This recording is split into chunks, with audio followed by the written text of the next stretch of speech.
Hello friends, ഞാനിന്ന് കൊണ്ടുവന്നിരിക്കുന്ന recipe മാഗീൻ്റെ റെസിപ്പിയാണ്. ഇത് ഞാൻ മൈക്രോവേവിലാട്ടോ ചെയ്യാൻ പോകുന്നത്. അതാണ് ഇതിൻ്റെ പ്രത്യേകത.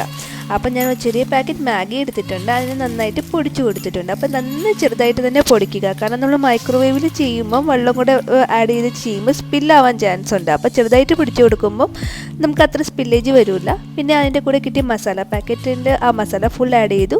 1 table spoon paprika powder add ചെയ്തു. പിന്നെ 1 ടേബിൾ സ്പൂണിൻ്റെ അടുത്ത് ഫ്രഷ് ക്രീമും ആഡ് ചെയ്തിട്ടുണ്ട്. പിന്നെ വെള്ളത്തിൻ്റെ അളവ് പറഞ്ഞാൽ മാഗിന് ജസ്റ്റ് പൊങ്ങി നിന്നാൽ മതി. വെള്ളം ഇച്ചിരി ഉപ്പും കൂടെ ആഡ് ചെയ്തിട്ട് ഞാനിത് മൈക്രോവേവ് കറക്റ്റ് 3 മിനിറ്റ് മതി കേട്ടോ. ഇപ്പം ഇതേ ചൂടോട് മാഗി റെഡി ആയിട്ടുണ്ട്. പിന്നെ ചൂടോട് ഇത് കഴിക്കല് കേട്ടോ, നന്നായിട്ട് പൊള്ളും. അപ്പം ഈ റെസിപ്പി എല്ലാവരും തന്നെ ട്രൈ ചെയ്യുക. വളരെ ഈസി ആയിട്ടുള്ള റെസിപ്പിയാണ്. ഇങ്ങനത്തെ കുറേ ഈസി റെസിപ്പീസ് ഞാൻ അപ്ലോഡ് ചെയ്യുന്നുണ്ട്. അപ്പോൾ ചാനലൊന്ന് വിസിറ്റ് ചെയ്യുക. ഈ റെസിപ്പി ഇഷ്ടപ്പെട്ടിട്ടുണ്ടെങ്കിൽ ചാനൽ സബ്സ്ക്രൈബ് ചെയ്യാൻ മറക്കല്ലേ. Thank you. വീണ്ടും നല്ല റെസിപ്പി ആയിട്ട് കാണാം.